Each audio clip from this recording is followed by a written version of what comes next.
So welcome to Python tutorials of Kamish, part 7, statements. So let us first see what are statements. Instructions written in source code for execution is called statements. Means हम Python code में अगर इतना भी लिखें a is equal to 10 तो ये भी कुछ ना कुछ परफॉर्म करेगा. तो any statement which will perform a task in back end या फिर front end में तो हमें आउटपुट दिख रही है तो वो रन हो रही है, इसका मतलब कि वो एक स्टेटमेंट है, एक इंस्ट्रक्शन है. In Python we have 4 types of statements: empty, simple, compound and jump. तो हम इन सब स्टेटमेंट्स को वन बाय वन देखते हैं. The very first is empty statement. This is the simplest statement of all as it does nothing in Python. It takes the following form: pass. ठीक है, तो पास हमारी एक स्टेटमेंट है पाइथन में जो कुछ भी नहीं करती. आप पास लिखोगे वो कुछ परफॉर्म नहीं करेगी, ना बैक एंड पे ना फ्रंट एंड पे, कुछ नहीं होने वाला. वो सिर्फ नेक्स्ट स्टेटमेंट पे जंप कर देगा. Pass is a null operation. When it is executed nothing happens and Python proceeds to the next statement. वैसे इसकी जरूरत नहीं है ऐसे, पर चलो we have a simplest form of statement, pass. The second is simple statement. This is a single logical statement which can be executed. It does whatever is mentioned to do. For example, a is equal to 15. So here a variable a will be declared by Python pointing to 15. Print a. Whatever value a is pointing to will be displayed. ठीक है, तो ये हमारी simplest form की statements हैं, one line statements हैं. a is equal to 15 लिखा तो एक वेरिएबल डिक्लेयर हो गया, प्रिंट करवाया तो उसकी वैल्यू प्रिंट हो गई. In Python simple statement is complete in itself and give result. वो अपने आप में ही कंप्लीट है और हमें आउटपुट जरूर देती है. तो हम इन दोनों स्टेटमेंट्स का एक प्रैक्टिकल एग्जाम्पल देख लेते हैं. The first is empty statement, जिसको हम नल स्टेटमेंट भी बोलते हैं. So I have written pass. C कुछ भी परफॉर्म नहीं हुआ, कोई टास्क नहीं हुआ, कोई आउटपुट नहीं आई, कुछ प्रिंट नहीं हुआ, बैकएंड पर भी कुछ नहीं हुआ. ठीक है, बस एक स्टेटमेंट लिखी हमने पास. वो ऑरेंज में है, मतलब वो कीवर्ड है, वो एक स्टेटमेंट है, लेकिन कुछ भी नहीं हुआ. Next is simple statement. So if I write x is equal to 25, then x is 25. ठीक है, पहले मैंने उसको वेरिएबल डिक्लेयर किया, वैल्यू दी, और फिर मैंने उसको पूछा x क्या है तो उसने बोले 25. Print x value is comma x, so x value is 25. तो ये है हमारी simple statement, single line statements है, कुछ कहा करने को और कुछ परफॉर्म भी हो गया. a is equal to 15, pass. b is equal to 20. ठीक है, तो a इज इक्वल टू 15 किया तो ये स्टेटमेंट रन हुई, a will be pointing to 15. फिर पास किया तो कुछ भी नहीं हुआ, वो एक एम्प्टी स्टेटमेंट है. फिर b इज इक्वल टू 20 किया तो b की वैल्यू भी इनिशियलाइज हो गई. आई होप आपको एम्प्टी और सिंपल स्टेटमेंट में फर्क समझ में आ गया. ठीक है, simple statement mean single line statement जो अपने आप में ही पूरी स्टेटमेंट है और एग्जीक्यूट होकर कुछ ना कुछ हमें परफॉर्म कर जरूर देगी. The next category of statement is compound statement. A group of simple statements is called compound statement. तो ये ब्लॉक बन गया पूरा.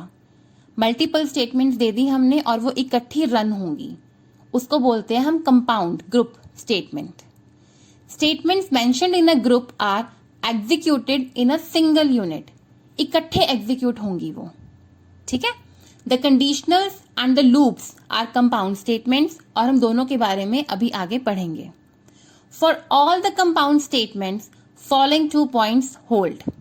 कोई भी कंपाउंड स्टेटमेंट है, चाहे वो लूप्स हैं चाहे वो कंडीशनल्स हैं, उसमें 2 चीजें जरूर आएंगी. The first line of compound statement is called header and it contains a colon at the end of it. जब भी हम कंपाउंड स्टेटमेंट स्टार्ट करेंगे तो उसके एंड में कॉलन देंगे, तो वो इसी से समझ जाएगा कि एक कंपाउंड स्टेटमेंट स्टार्ट हो गई है और उसको हेडर कहते हैं. Second, the header contains multiple statements and are not written in the same column. They are intended to the right and together they are called as block.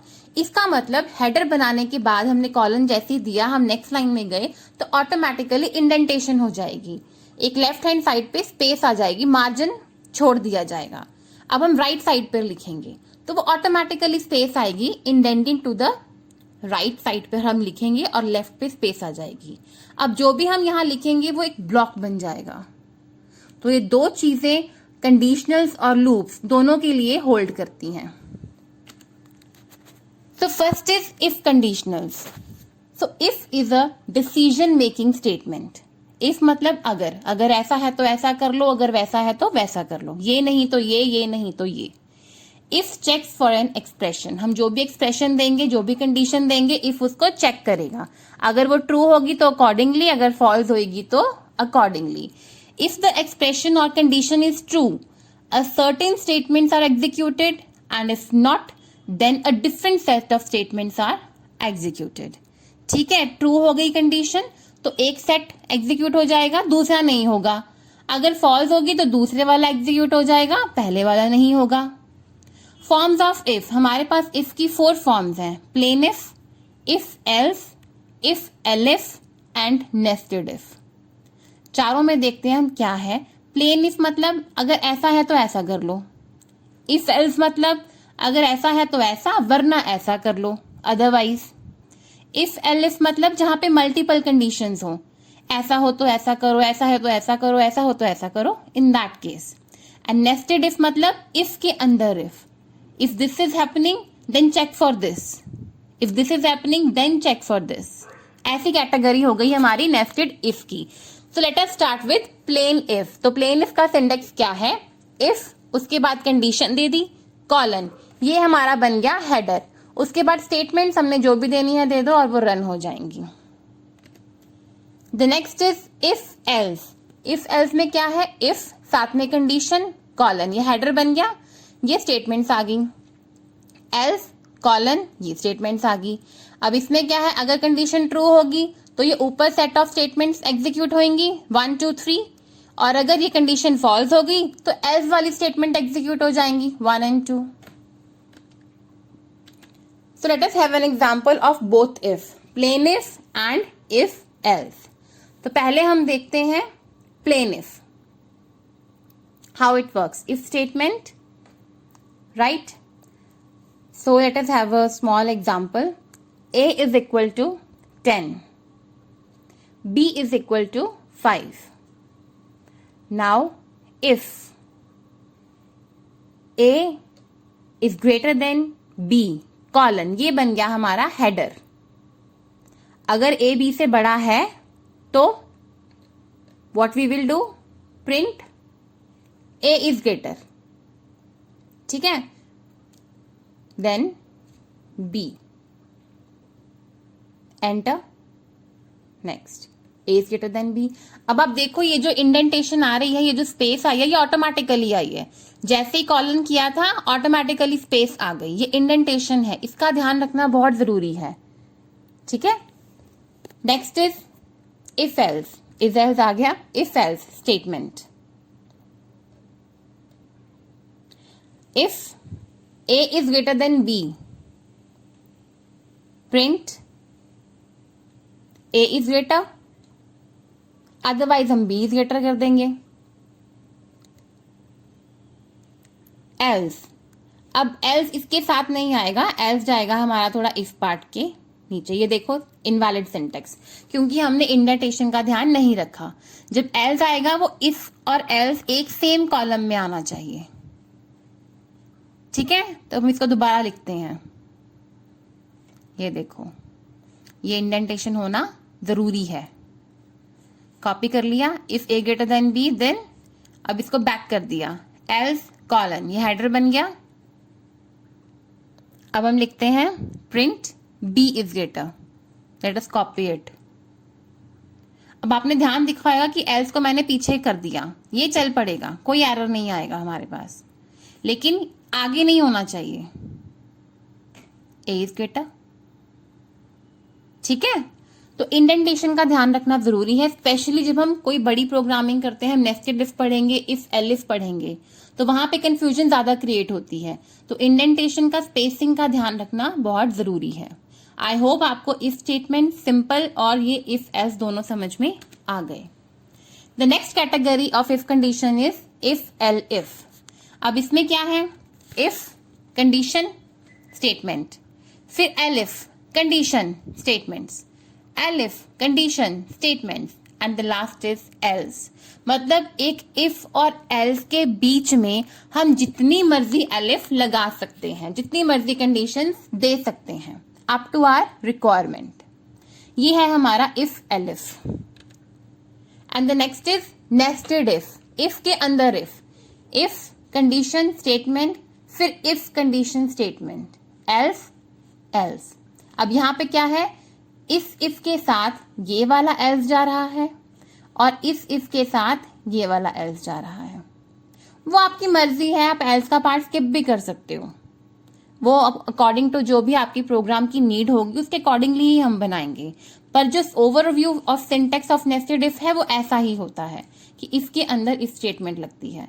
हम चाहे तो इस एल्स को स्किप कर जाएं, ठीक है ना, इसको रखें, जैसे भी according to as per your need. So let us have an example. मैंने एक प्रोग्रामिंग ऑलरेडी की हुई है, प्रोग्राम बनाया हुआ है, वेदर नंबर इज इवन और ऑड, ठीक है। एक यूजिंग एलिफ है और एक यूजिंग नेस्टेड इफ है। ये एलिफ हो गया, ये नेस्टेड इफ हो गया। अब हम क्या करेंगे, हम इसमें से एक प्रोग्राम को कमेंट कर देते हैं। हमने multiple commenting, multi line commenting पढ़ी हुई है ना, 3 कोट्स ऊपर लगा दी, 3 कोट्स नीचे, तो ये हमारा कमेंट बन गया। सेव किया। अब हम इसको रन करके देखते हैं एलिफ वाले पार्ट को कि हमारे पास आंसर क्या आता है। एंटर एक्स 10, ये देखो हो क्या रहा है, हमने एंटर करवा लिया, एक्स आ गया। इफ एक्स मॉडुलस 2, मतलब अगर वो 0 से डिविजिबल है तो वो इवन हो जाएगा, अगर डिविजिबल नहीं है तो वो ऑड हो जाएगा। 10 डाला तो इवन, 5 डाला तो ऑड हो गया, ठीक है। तो ये था हमारा एलिफ स्टेटमेंट। 2 कंडीशंस दे दी हमने, इसमें भी और एलिफ। देखो हमने एल्स पार्ट नहीं लिखा यहाँ पे, उसको स्किप कर दिया। तो मर्जी है, चाहे रखें चाहे हम ना रखें, जरूरी नहीं है उसको रखना। लेकिन अगर एल इफ लगा है तो कंडीशन जरूर आएगी क्योंकि इफ लग चुका है, ठीक है, एल्स वाले पार्ट में नहीं आती। अब हम कोड्स चेंज करते हैं और नीचे की नेस्टेड इफ वाला प्रोग्राम रन करेंगे। प्रोग्राम सेम है, बस उसको थोड़ा सा हमने चेंज किया है, ठीक है।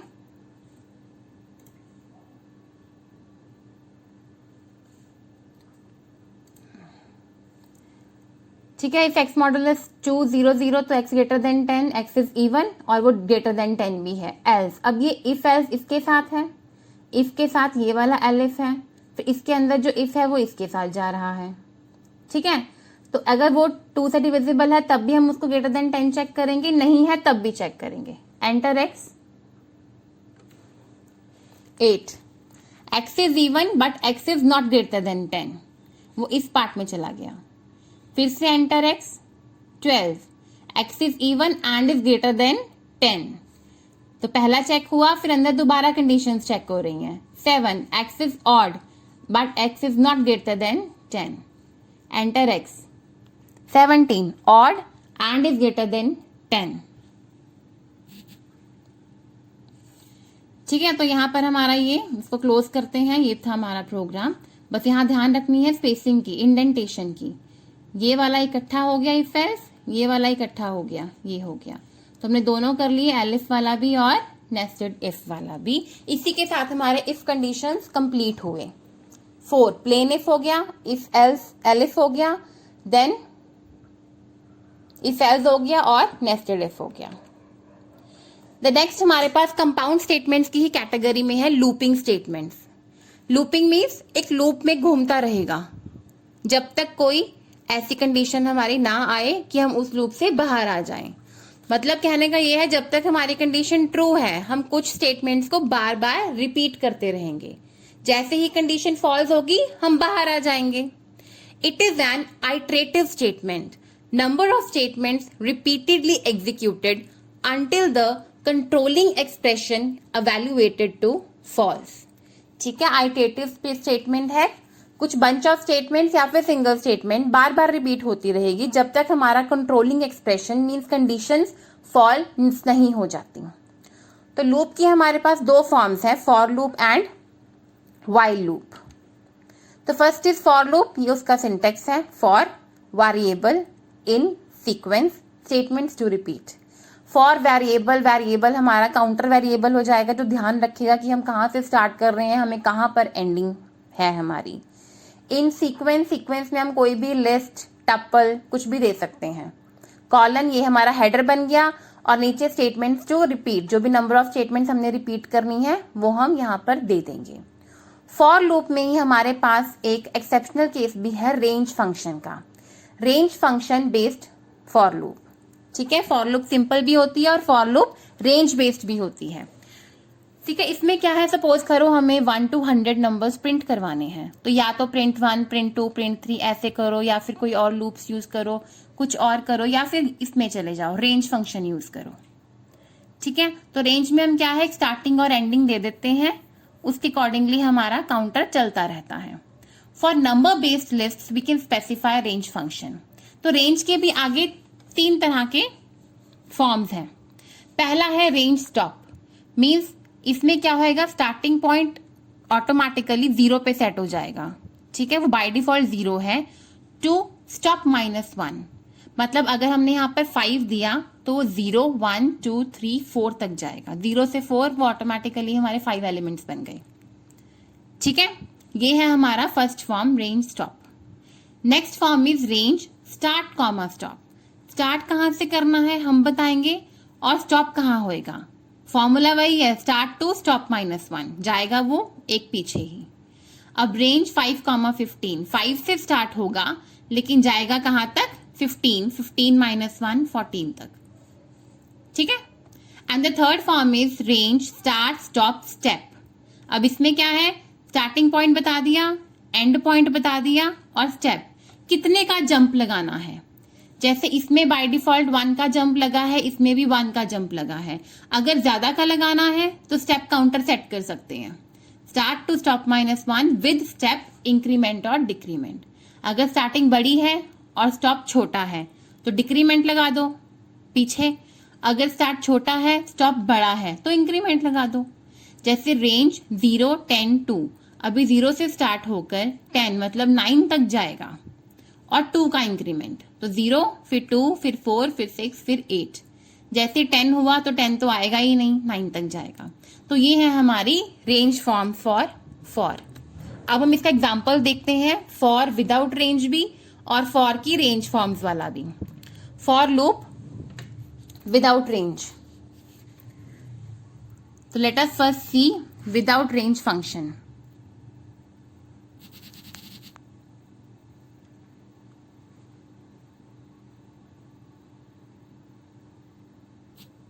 फॉर ए इन 13579, ए हमारा काउंटर वेरिएबल है, 13579 हमने एक लिस्ट दे दी। प्रिंट ए, वो हेडर बन गया, हमने लिखा प्रिंट ए, ये हमारी बॉडी थी सिंगल स्टेटमेंट, तो उसने ए की वैल्यूज प्रिंट कर दी, पहले 1 हुआ, फिर 3, फिर 5, 7, 9। For x in 2, 4, 6, 8, 10, print x comma end change कर देते हैं, end is equal to this space. तो अब क्या आ गया, 2, 4, 6, 8, 9 सिंगल लाइन में आ गया। ये हमने पहले भी किया हुआ है। ठीक है, लास्ट वीडियोस में भी हमने, प्रीवियस वीडियोस में इसको डिस्कस किया हुआ है, एंड और सेट को। Next is for loop with range stop. ठीक है, स्टॉप के साथ हम देखते हैं how it will work. So for A in range 10, ठीक है, कॉलन प्रिंट ए काउंटर वेरिएबल है, वो मतलब स्टार्ट होएगा 0, 1, 2, 3, 4 एंड ऑल, और जाएगा कहाँ, 10 - 1, 9 तक। प्रिंट ए और एंड हमने स्पेस रख दी, 0, 1, 2, 3, 4, 5, 6, 7, 8, 9। ठीक है, 10 नहीं आया, 10 - 1, 9 तक गया। तो ये विद रेंज स्टॉप आपको समझ में आ गया, इसी को कॉपी पेस्ट कर लेते हैं हम, थोड़ा सा इसमें चेंजेस परफॉर्म करते हैं। 11, अगर हमें 10 भी चाहिए तो आ गया 10 भी।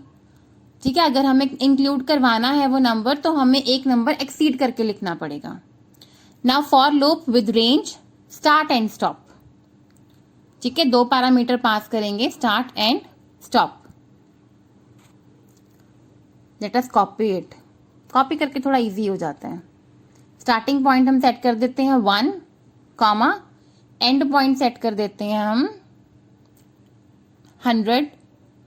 ठीक है, तो अगर 100 सेट करेंगे तो 99 तक ही जाएगा, 101 कर देते हैं। लेट अस सी, आ गया 1 से लेकर 100 तक प्रिंट हो गया हमारे पास। स्पेस एंड चेंज किया था हमने तो स्पेस आ गई बीच में, वरना ये एक ही लाइन में आ जाता और हमें पूरी स्क्रीन भी नहीं दिखती। तो ये है हमारा start stop. Next is for loop with range, start stop and step. Step counter भी देंगे हम। ठीक है, हम इसी को कॉपी कर लेते हैं। आ गया 1, 100, 101 सॉरी, 5। ठीक है, तो 1 + 5 होके 1, फिर 6, फिर ऐसे आएगा 1, 6, 11, 16। ठीक है ना, 5 का काउंटर लग गया, लेकिन स्टार्टिंग 1 से है। 0 से स्टार्ट होता तो 5, 10, 15, 20 आ जाता। ठीक है, 1 से स्टार्ट किया तो 1, 6, 11, 16, 21 आ गया। तो ये है हमारी for loop without range function. फिर फॉर लूप और रेंज के सारे फॉर्म्स आ गए, स्टॉप आ गया, स्टार्ट स्टॉप आ गया, स्टार्ट स्टॉप स्टेप आ गया। ठीक है, तो इसी के साथ हमारी फॉर लूप होती है कंप्लीट और उसकी सारी फॉर्म्स भी हमने कर ली हैं। The next is while loop. अब वाइल लूप थोड़ी सी डिफरेंट है। वाइल लूप में वैसे भी हम रेंज को यूज नहीं करते। वाइल में क्या है, सबसे पहले इनिशियलाइजेशन ऑफ वेरिएबल पहले देंगे, फिर वाइल लूप स्टार्ट करेंगे, लॉजिकल एक्सप्रेशन मीन्स कंडीशन देंगे, कॉलन, ये हेडर बन गया। देन स्टेटमेंट्स टू रिपीट, जो भी हमने बॉडी ऑफ स्टेटमेंट्स देनी है, 1 देनी है, 10 देनी है, जो भी देनी है वो इसमें दे देंगे। और लास्ट में स्टेटमेंट टू अपडेट वेरिएबल। ठीक है, रेंज के केस में तो ऑटोमेटिकली अपडेशन हो रही थी, अब यहां पर ऐसा कुछ नहीं होने वाला, हमें अपडेशन देनी पड़ेगी। तो ये हमारा स्टार्टिंग पॉइंट सेट होगा इनिशियलाइजेशन। वाइल में हम कंडीशन दे देंगे, फिर बॉडी हम देंगे स्टेटमेंट्स टू रिपीट में, और फिर एक स्टेटमेंट लास्ट में लिखेंगे to update the variable, updation के लिए। ठीक है, so let us have an example of while loop. While loop, तो पहले हम स्टार्टिंग पॉइंट सेट करते हैं, c = 1। मैं साथ में लिख दूंगी कि इसमें क्या क्या हो रहा है, ये थोड़ी सी कंफ्यूज कर देती है। Initialization of variable, starting point set कर दिया हमने। अब वाइल, अब कंडीशन देंगे c <= 10, मतलब 1 से लेकर वो 10 तक जाएगा। ये हमारा वाइल विद कंडीशन हो गया। Starting point 1, ending point 10। अब बॉडी जो भी हमने करवाना है प्रिंट c, ये हमारी बन गई बॉडी ऑफ वाइल। ठीक है, अब अपडेशन c = c+1, ये हमारा बन गया अपडेशन। तो 1 से शुरू होगा, 10 तक जाएगा, प्रिंट करेगा और अपडेट होएगा एवरी टाइम 1 स्टेप। ठीक है, तो आउटपुट देखते हैं 1 से लेकर 10 तक। ठीक है ना, 1 आया, फिर वो 2 अपडेशन से बन गया, फिर 2 आ गया, फिर 3 बन गया, तो 3, फिर 4, फिर 5, फिर 6, ऐसे 10 तक। जैसे ही वो अपडेट होकर 11 होगा, हम लूप से बाहर आ गए क्योंकि हमारी कंडीशन फॉल्स हो गई। ठीक है, तो ये है हमारी वाइल लूप। कंपाउंड स्टेटमेंट्स के बाद हमारे पास आती है jump statements. These statements result in unconditionally jump to another statement elsewhere in the code. जहां पर ये स्टेटमेंट्स लग जाएंगी, एक अनकंडीशनल सा कुछ बिहेवियर शो होगा, कुछ स्टेटमेंट्स स्किप हो जाएंगी, कुछ स्टेटमेंट्स रन नहीं होंगी, ऐसा कुछ होगा। Python offers 2 jump statements, break and continue. तो ब्रेक और कंटिन्यू का एग्जाम्पल हम इकट्ठे करेंगे, पहले देख लेते हैं दोनों क्या है। Break, this statement terminates the loop it lies within. All the statements inside the loop are skipped after encountering break.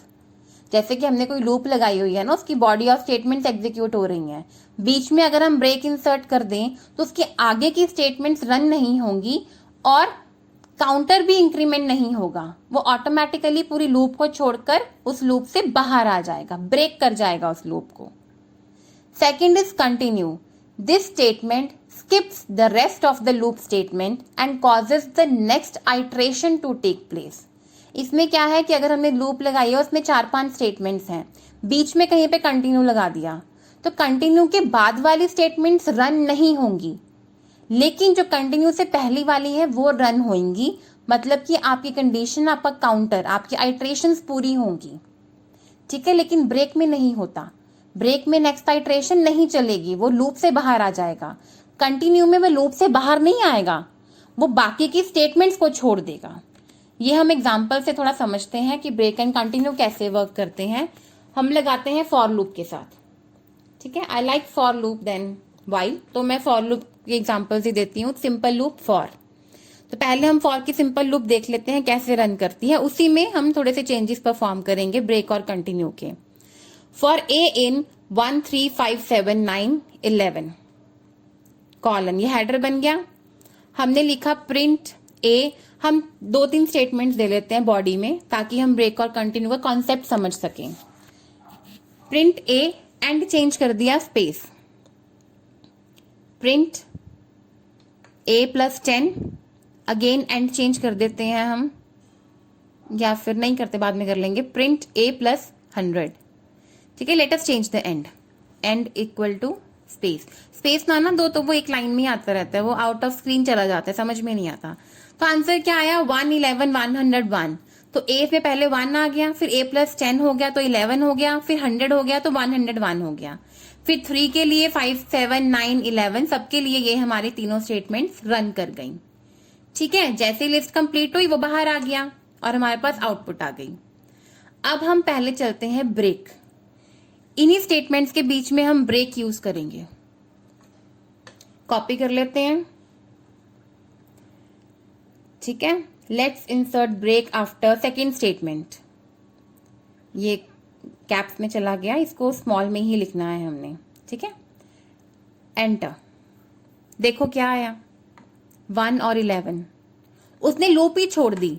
पहले ए 1 हुआ, प्रिंट हुआ 1, फिर ए प्लस 10 हुआ, 11 आया, उसके बाद उसको ब्रेक मिल गया, ठीक है ना। ए चला, ए प्लस 10 चला, फिर ब्रेक मिल गया। उसने ए प्लस 100 को भी छोड़ दिया और आइट्रेशंस भी छोड़ दी, वो आगे कहीं पे जंप भी नहीं किया। तो जैसे ही ब्रेक एनकाउंटर हुआ हम लूप से बाहर चले गए। जो पहले वाली स्टेटमेंट थी वो 1 टाइम रन, ठीक है। अब हम ब्रेक लगा लेते हैं फर्स्ट स्टेटमेंट के बाद। अब देखो आंसर आएगा 1, तो सिर्फ पहली स्टेटमेंट चली, बाकी की उसने छोड़ दी, स्किप कर दी और आइट्रेशंस भी छोड़ दी, वो लूप से ही बाहर आ गया। तो जो पहले पहले प्रिंट हुआ उतना ही हुआ। Next is continue. अब कंटिन्यू में क्या चेंज आएगा, हमने 2 स्टेटमेंट्स के बाद, सॉरी ये कैप्स में आ गया, लेट इट, इसको स्मॉल में ही लिखना है। कैप्स में लिखा था ना वो कीवर्ड नहीं बना, देखो स्मॉल में लिखा वो कीवर्ड बन गया, ठीक है। तो आ गया हमारे पास ए से आया 1 फिर 11, दोनों के साथ स्पेस ही लगी हुई है, ठीक है ना। तो हमारे पास ये आंसर आ गया। थर्ड लाइन हमारी स्किप हो गई, लेकिन आइट्रेशंस कंप्लीट हुई। 1 3 5 7 9 11 सबके लिए ये दोनों स्टेटमेंट्स हमारी रन कर गई हैं, बस लास्ट नहीं चली और कंटिन्यू से हमारी आइट्रेशन पूरी चली है, ठीक है। कॉपी पेस्ट किया। अब हम फर्स्ट स्टेटमेंट के बाद लगा देते हैं कंटिन्यू, ठीक है। स्पेस हटा देते हैं यहां से। अब ठीक है, आइट्रेशन सारी हुई, लेकिन लूप में कंटिन्यू के बाद वाली स्टेटमेंट स्किप कर दी। तो ये है हमारी सिंपल लूप फॉर। ब्रेक भी कर लिया हमने और हमने कंटिन्यू भी कर लिया, ठीक है। तो ब्रेक से वो लूप से बाहर आया, लेकिन कंटिन्यू से वो लूप से बाहर नहीं आया, उसने नेक्स्ट स्टेटमेंट्स का लॉट स्किप कर दिया। तो ये है हमारी ब्रेक एंड कंटिन्यू। सो इस वीडियो में इतना ही। तो इस वीडियो में हमने क्या क्या देख लिया, स्टेटमेंट्स देख ली, empty statement, simple, compound, jump. Compound की कैटेगरीज इफ कंडीशनल्स में if else, if elif, nested if. Compound में लूपिंग स्टेटमेंट्स में for with range and while. और लास्ट कैटेगरी जंप स्टेटमेंट्स की, ब्रेक एंड कंटिन्यू। तो इस वीडियो में इतना ही।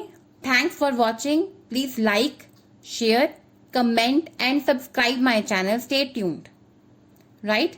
For now it's COVID time. Stay home, stay safe, enjoy, watch movies and watch my channel for study. Bye bye, take care.